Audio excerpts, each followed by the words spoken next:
I'm a mystic man.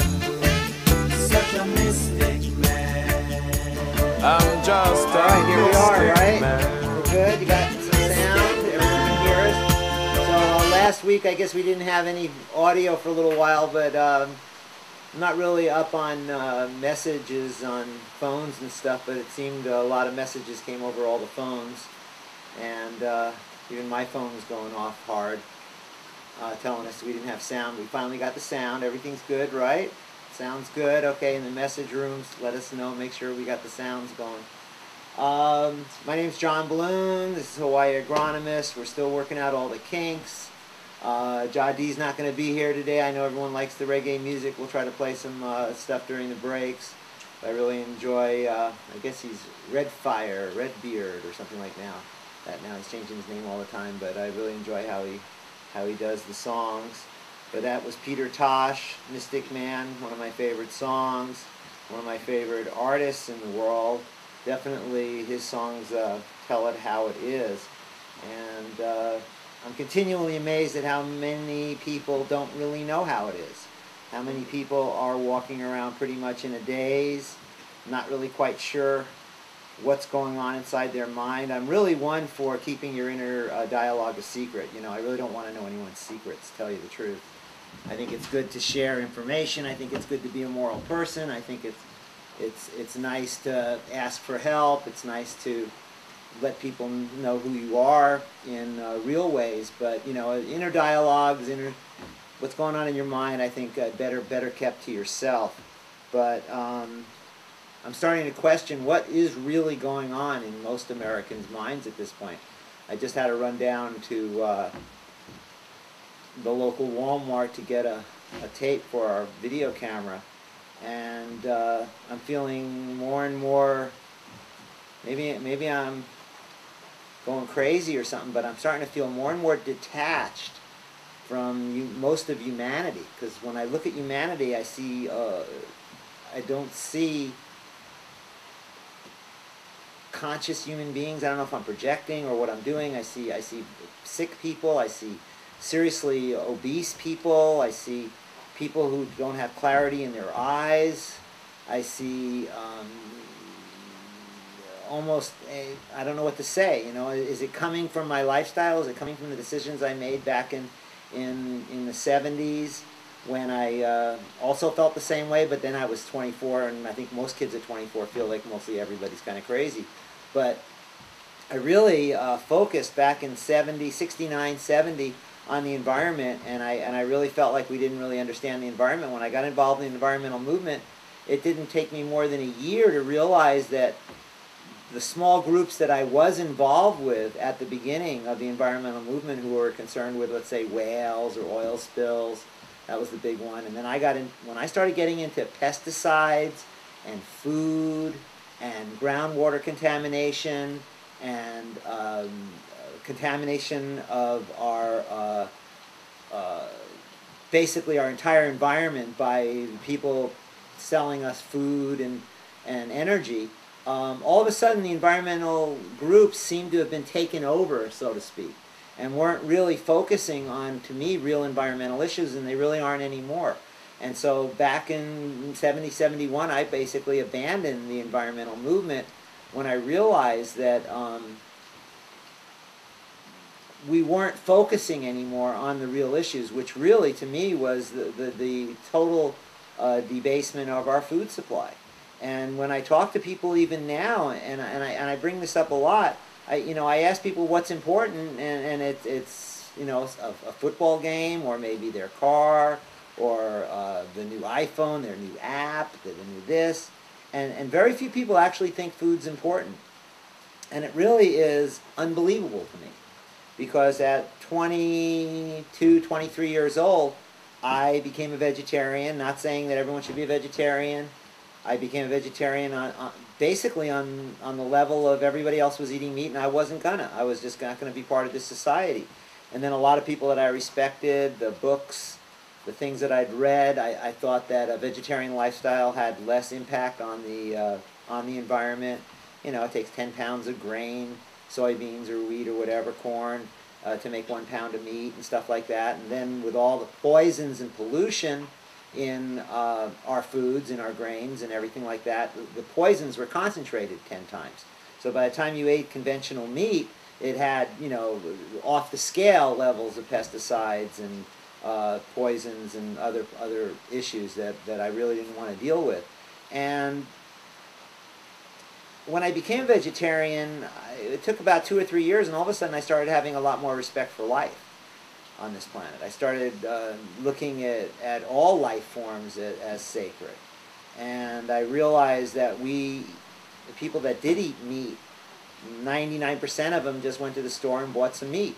They bought it as if it was a piece of candy or something. I mean, they didn't really have this huge connection to the life that gave up their life to give them that sustenance. And when I looked at indigenous cultures and how they related to eating meat, so to speak, meat was a filler. It filled in their diet. Meat was the source of trace elements, of minerals.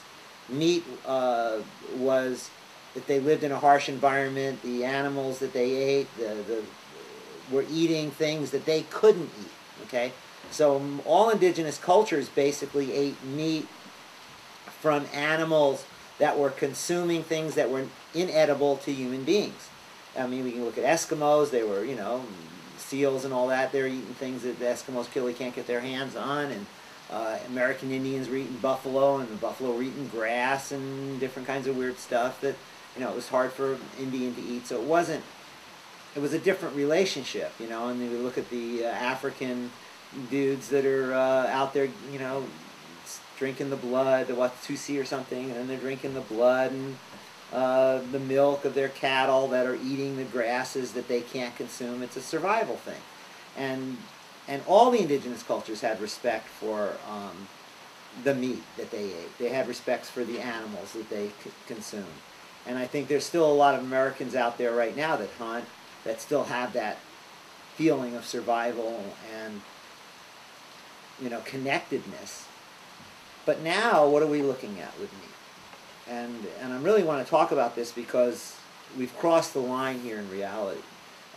Obama's administration, I don't know if he did it personally, but we know with Vilsack, the head of the Department of Agriculture, and the Monsanto dudes running EPA, they've just approved the use of genetically modified alfalfa, and to allow mass plantings of genetically modified alfalfa, one of the major food crops for our dairy industry. And as far as I understand, someone can text me, just 2 hours ago, someone called me up and told me. I didn't have a time to really look at this. Next week we'll talk about it more in depth. But it looks like our organic dairy that we buy, it's very possible that those dairies could be raised on genetically modified alfalfa. And this has just opened the door to really not, I guess it's, you know, eating animals is kind of off. Even organic animals now are going to be eating genetically modified alfalfa. And again, I've done a show on genetic modification, and everyone, you know, you can think that I'm anti everything. I want people to starve to death. It's like alfalfa is pretty easy to grow. I don't think anyone's really had a problem with alfalfa. If people are having a problem with alfalfa, they're having a problem because they don't want to invest in their land. They don't want to grow it in the right spot. They don't want to take the care to grow it correctly.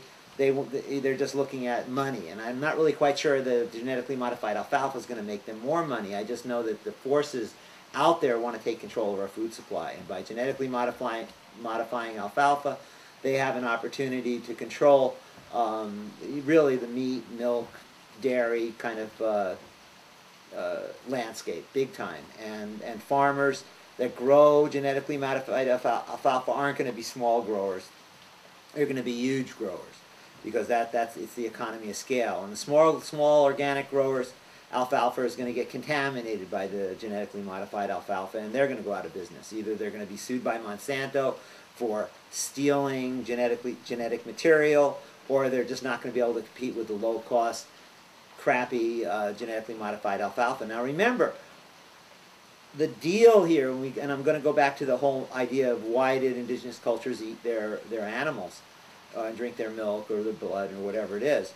It was not really even for the protein. It was really for the minerals. And mineralization is the most, absolutely, the very most important thing that we have to concentrate on if we're going to try to eat and create nutrient-dense food.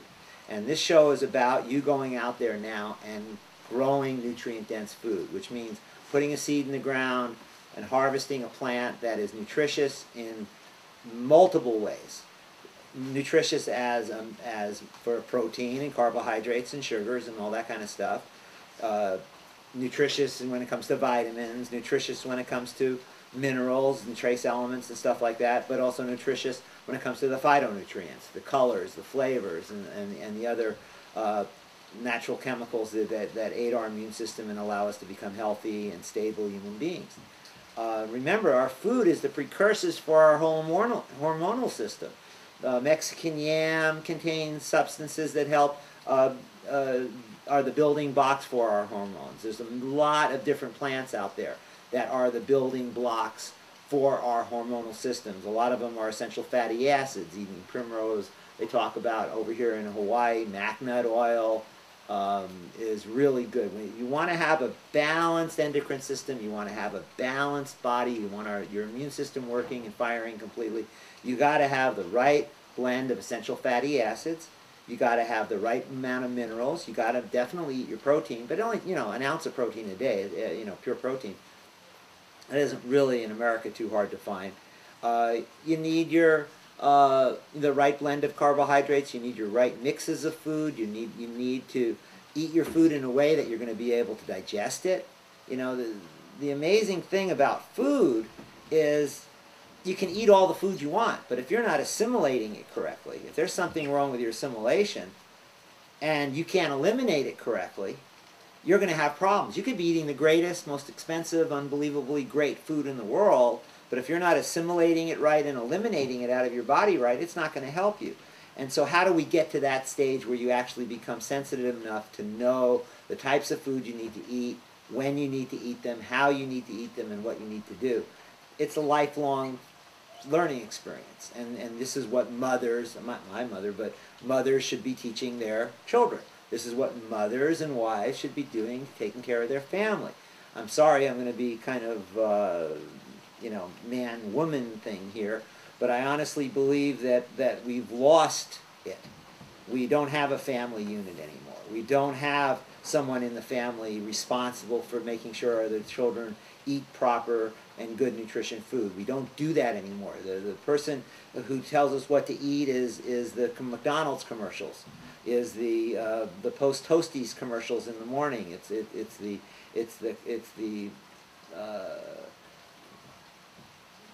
manufactured crap that isn't even really food, that's packaged and sold to our children, that completely confuses them, makes it impossible for them to ever even understand what a healthy diet could be unless someone walks into their family and says, no, you're not going to eat that for a while, you're going to eat this. And they'll go screaming and yelling and crying, and they're not going to, they're going to miss their highly colored and flavored food. Remember, this highly colored flavored food isn't just highly colored flavored food. These things are highly colored and flavored with chemicals that actually excite your brain. They're actually drugs. Red dye number 5 is actually a drug. Monosodium glutamate is a drug. It's a drug. It was first approved for food back in the 50s for geriatric food. That was the only people that should eat it. People that did not have an appetite at all. People that did not want to eat. They gave them monosodium glutamate. That made them hungry. Okay? So now it's in almost all the food. Then aspartame is an excitotoxin. It's a drug. It calms you down. It was developed back in the 50s and 60s as a chemical weapon by the American Defense Department. That's where it was developed. It was developed to be a chemical weapon. Unfortunately, when they sprayed it on populations, it was sweet, and people went, oh, it's sweet. Then they couldn't use it, because chemical weapons have to be odorless and tasteless. Because if people know what they're getting sprayed with, then they'll go, well, wait a second, I think I'm getting a little loopy here because I'm getting sprayed with something. So they couldn't use it. And then eventually Searle got a hold of it and basically through Donald Rumsfeld, look it up, they sold it to the American public as a low-cost sweetener.